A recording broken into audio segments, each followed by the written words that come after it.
It's Jess out here. Welcome along to the Record Club, brought to you by Record Store Day, the official charts, and National Album Day, proudly in association with Bowes and Wilkins. Thank you so much for joining us. We're very excited to say that our guest this evening, a Yard Act, to talk all about their new album, Where's My Utopia. We're going to be spending the next half an hour or so talking to James from Yard Act, all about the brilliant new record, and then we're going to be putting forward some of your questions about the album for him to answer. So if you want to get involved, drop us a question in the comment section below. I'm going to be asking a selection of them in the second half of our chats.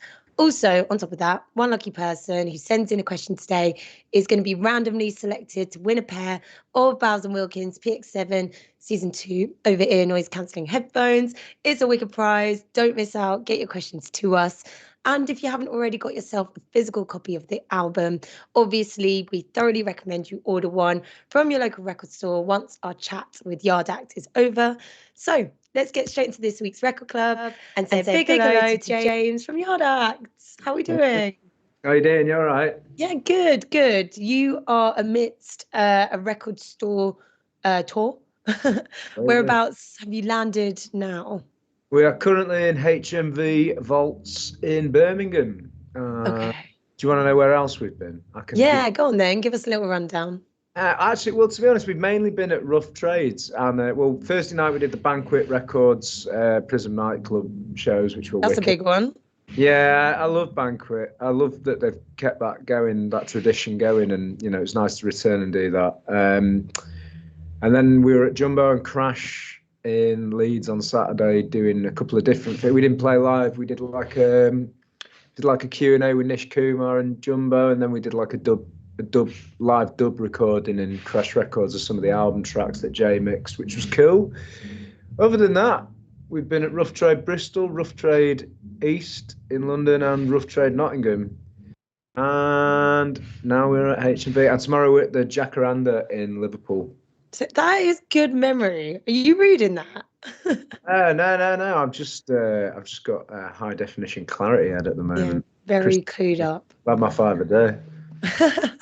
So each week on the Record Club, we like to kick things off with a question from one of the many amazing independent record stores across the UK. I don't think you visited this one. So this week it comes from the Rockbox Record Store in Camberley. Have you been there before? Never been there. No, I've never been to Camberley. So, hello, Rockbox. When we're in the area, we will come and see you. I promise. I'll always make time for that. They've got a big question for you.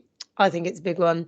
They said, do you have any hobbies or games that keep you entertained during the long travels on tour?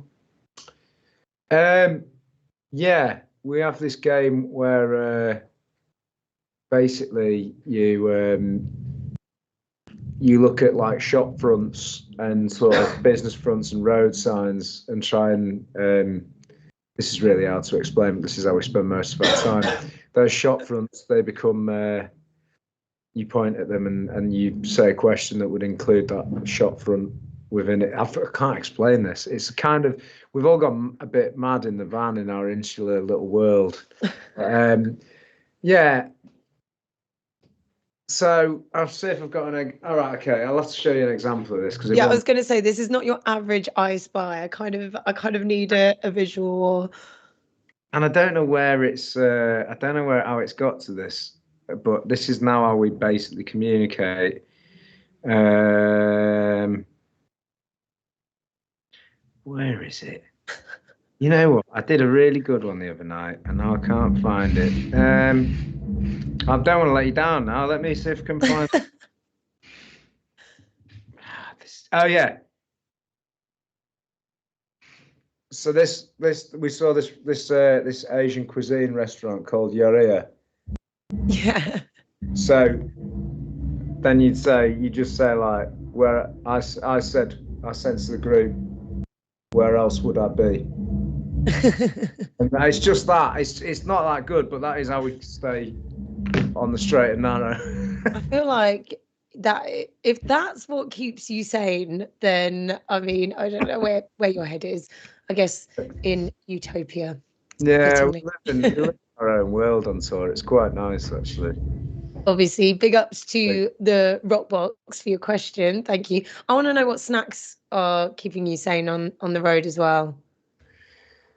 I'm obsessed with raspberries at the moment. I'm going through punnet after punnet of raspberries, and we also are really big fans of seaweed thins. You know, the itsu. Yeah, they're good. We're trying to. I mean, like we also like healthy snacks. Like, and we'll eat snacks if they're there. But like, if we're in charge of picking the snacks, we try and stay healthy. There's been a lot of peanut butter actually, and Marmite rice cakes. But you know, if I was going to go the whole hog, I'd never say that. I mean, like, I'll never say no to Doritos and Haribo, but I'm trying. You need the right dip, though. For me, for Doritos, you need the right dip. It's all about. What's the right dip for you, Jess? Obviously, depending on the Dorito, but I'd like a hot salsa. But if I'm going sweet chili crisp, it has to be tzatziki. Yeah, tzatziki was absolutely. Tzatziki's an underrated dip. But it doesn't travel well. It's a bit runny. Yeah, this is true. For me, it doesn't really last either. It's safest. It doesn't move around as much in the pot. But yeah, no, I'd say tzatziki and a chili heatwave Dorito. Okay, well, to save everyone from listening to just us talking about dips and snacks, let's move into the album. So I hear, obviously, congratulations on the second album. I've heard that it's doing really, really well midweek charts. Where's My Utopia? Creeping up there. What would another top 5 album mean to you? And like, what does charting? What's that? Where does that sit with you? Well, I mean, charting indicates support from people. It indicates awareness that the album's coming out, so that it's a good indicator of that, I suppose. I mean, we definitely don't let it determine the album's worth, because you know, that's not a true representation of, you know, week one is not an indication of longevity of a record, but it definitely signifies that people are buying it, which is what we're trying to do. We are in the music business, obviously, and I think from our perspective, because a lot of our sales come from physical and come from vinyl, you know, as opposed to streaming and digital, like, and a lot of our connection comes from the indie record shops. Their support and their taste and our relationship with them is important. So the fact that they're clearly doing their work for us is really comforting. And yeah, obviously the higher the better. I mean, I think we've been told we have no chance of beating Liam Gallagher and John Squire. So we're all much more chilled out. Last time we had a definite shot at the number one, whereas this time it's kind of like we can't get one. So we're all very chilled out about it. What will be, will be. But, you know, week one always helps. So if you are fancying buying it and you've got the money in your bank account, buy it before midnight on Thursday. Yeah, I think that's the one, isn't it? You have the record there, don't you? Do you want to give it a little flash? I've just realised I was meant to have signed this, but I've signed the plastic bit at the top, so I'll have to redo this. But here's the record. Nice. I love the artwork. Yeah, this sun is having a bad time. It's like the opposite of the Teletubby sun, isn't it? Yeah, it's the exact opposite. That's and there's the back cover. I've not seen the back. That's the dark. That's the undertow, isn't it? Okay, yeah. There you go. Do you want to see a bit more of it? Yeah, go on then. Show us a little bit more. Show us the sleeve or anything fun inside. Have you got a note in there? Have you written a note in there? Wow, look at this. Oh, wow. Whole journey. You can see. Who's designed this? So this is our friend Tommy Robinson. Not that one. Not the bad one. He's a good one from Leeds. His art name is Well Dweller, and then you can see on the back that goes all the way across, all the lyrics. There's a little drawing from my son, and then and it links all the way up. So it's kind of like a two-sided piece of art. it all connects across two sides. Is the drawing from your son, was that for, did you ask him to do something for the album, or was it one that particularly he took it held up your on interest? himself while I was trying to write lyrics out to contribute, and we kind of found it quite endearing, so we left it in. I like that. I enjoy that. So, I mean, where to begin? There's so much that you poured into this album, everything from this artwork to obviously the lyrics, and the visuals are just a whole nother world.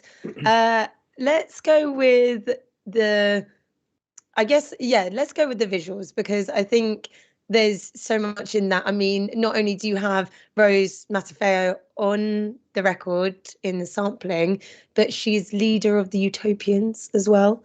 Yeah. Where do we start with this? Because I don't want too many spoilers for people who haven't got stuck in yet, but I also want to discuss it generally. So, like, yeah, where did the visuals come in this? Did the album come first and then the visuals, or did you always have it in mind that you're going to do something like this?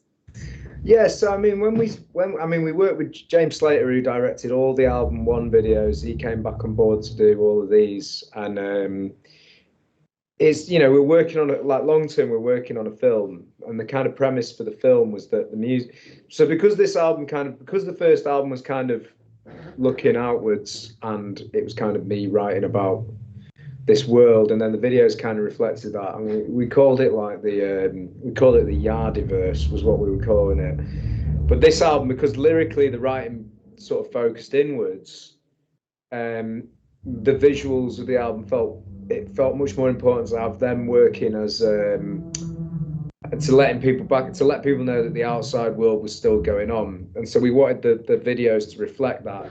And then we got involved with James was friends with Daisy, who is the star of all the videos, and we'd never met her. She was a choreographer, and she choreographed the Trenchcoat Museum video and starred in it. And off the back of how perfect she fit into the world and how great she looked as the center, we decided to follow her story through the rest of the videos, and she kind of sort of embodies my emotions within the album, but within the world. And then the strangest thing that happened, which was not planned at all, was that as we got to know Daisy and work on her with the videos, she's now ended up joining the live band, and as well as Lauren, who's in a couple of the videos. She's one of the Utopians, and she's in the Trenchcoat video as well as the fashionista, as the catwalk model.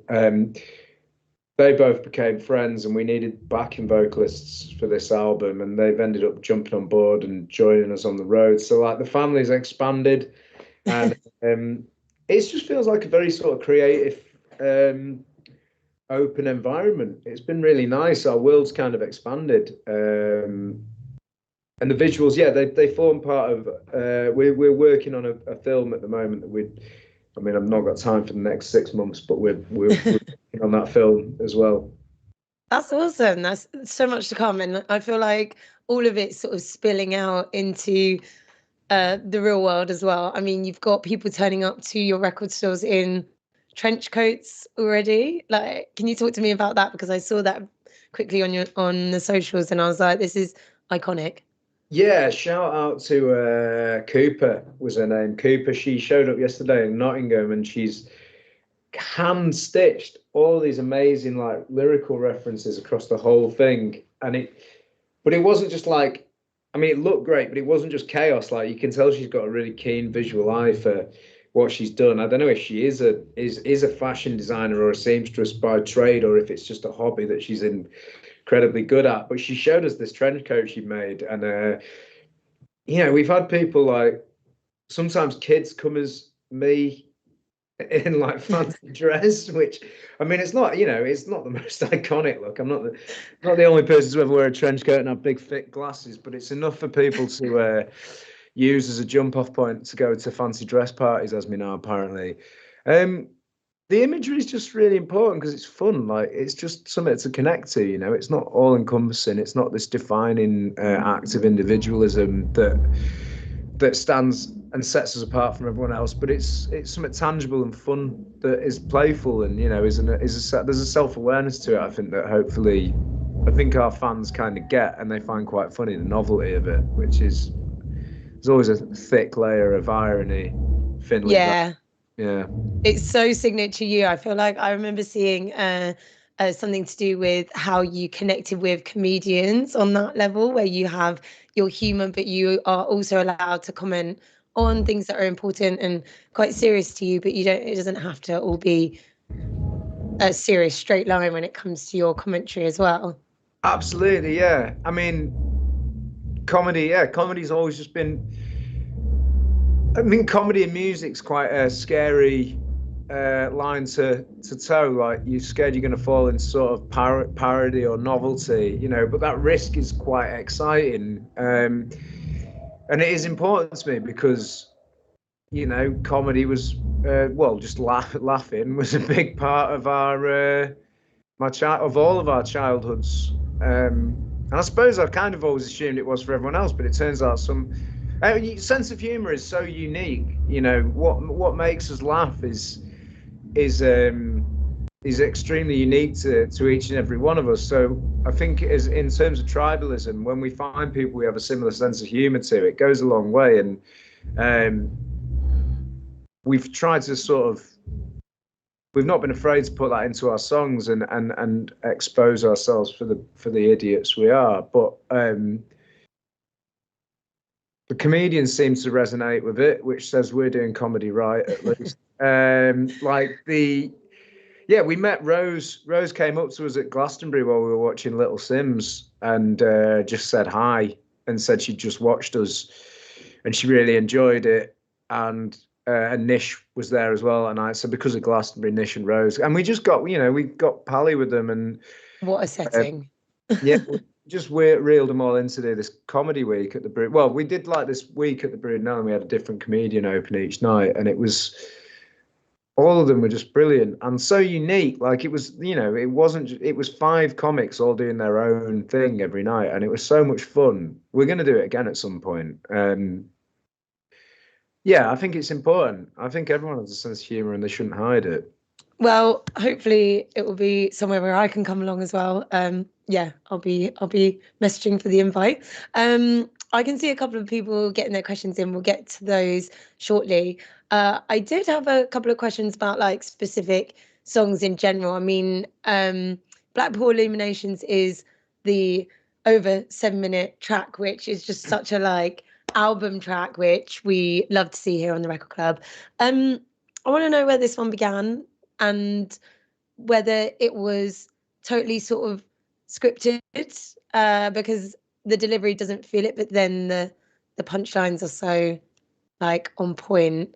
Yeah, like talk to me about Blackpool Illuminations.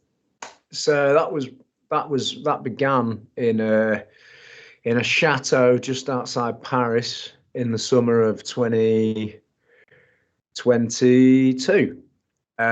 We had a few days off between European festivals, between 2 weekends, and it made more sense to stay there and have a few days than it did to ship everyone home and ship everyone back out. So we stayed there, and we took the laptop and a couple of microphones to sort of start demoing stuff for the album. And Sam wrote this guitar line, and he just played that in one night, and it kind of really resonated with me. And I think maybe being in this really sunny part of France reminded me of Blackpool for some reason. And off the back of that, I started writing the lyrics, and I just wrote them all out on my phone, listening to Sam's loop at one night. The night he'd written it, the afternoon he'd written it, I went to bed and I listened to this loop and I typed it all out, this whole story, up until about sort of 4 or 5 minutes in. I think up until when I get on the roller coaster, when I'm queuing for the big one, that was kind of up to where I wrote to, and then it kind of fizzled out. And I left them on the side and I went to sleep. And when I woke up the next morning, I just plugged the microphone in and I read off my phone and recorded into the computer what I had. And that ended up on the record up until about that part with no changes. So that was the first time those words were said out loud with no tweaks. and then the rest of it was kind of crafted. I didn't know what it was at that point, and I didn't know where it was going, so it wasn't like I definitely didn't know what I was writing about. And then it slowly sort of morphed into being about about me, three versions of me being in one place. And I suppose maybe the original spark for it came from the fact that we played a few shows in Blackpool at the Empress Ballroom with Foals, and also shot the 100% Endurance music video on an estate round just outside central Blackpool.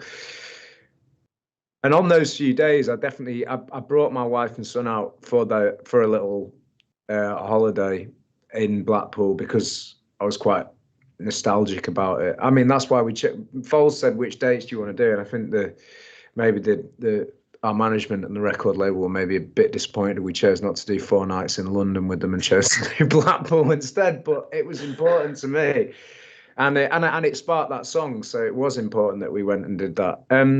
Yeah, it's a song about it's that nostalgia and that wistfulness for times gone by, and how things change or remain the same, and what really changes. I don't know. It's interesting. I know that I have to make extra efforts to listen to lyrics personally, as someone who is listening to albums and like listening to them in full. And this one, I was just so sucked in, like you were actually just telling me a story. And then obviously it kind of like the production kicks in, and then yeah, I don't know. I feel like now that you've explained it, it does make so much sense with how that's crafted, because I was like, honestly, I don't know how you got from A to B, but the end and the punchline, everyone plug in, listen. Right, okay, we could talk about that forever, but obviously we have fan questions coming in. So Amelia on the Record Store's Facebook says, what's your favorite part of the creative process? I think it's probably that first. I don't know. It's either the very start or the very end of making a record. We're in that process again. We're in that part of the process now where album 3 is starting to be. We're kind of just throwing seeds out to see what kind of catches and sprouts. And there's no coherence or ambition for any of it. It's kind of just play. It's pure play, and I absolutely love that part of the process. There's no restraint, no narrative. It's kind of just messing around and seeing what catches, and that kind of innocence is quite exciting, because the unknowing is, you don't know what these songs are going to go on to become. So I love that, but then equally I love the very end of the process where you kind of start to realize you're onto a finished piece of art, and you start to sort of prune it and sort of make sure that it's kind of as beautiful as it can be, and that attention to detail at the end is equally as important. I think not all artists kind of care so much about that. I think that initial core, that spark, is always the most important thing, but the attention to detail, I think, can sort of benefit the process as well. So either this or that, I suppose. We've got Matt on Yardac's Facebook page saying, how do you see the band progressing over the next months or years? Do you have a roadmap of what you'd like to achieve, or are you just going to see how you develop naturally? We don't really have any grand ambitions. I mean, I think we're keen to see how far we can take it commercially without compromising what we want to do. Which is also worth noting that we're quite into pop music in a sort of traditional writing sense. So I don't think there's any sort of concerns that we'll veer off into any mad territory that, it's not mad for us to think that we can carry on writing pop songs, and I think there's plenty of those on the second album. But I think beyond that, I think we're just very dedicated to our craft, live and in the studio, and I think we take the creation of it very seriously, and then at every turn we try and sort of kick ourselves down a peg or two to retain that hopefully that sense of humble that is integral to our approach to life, I think.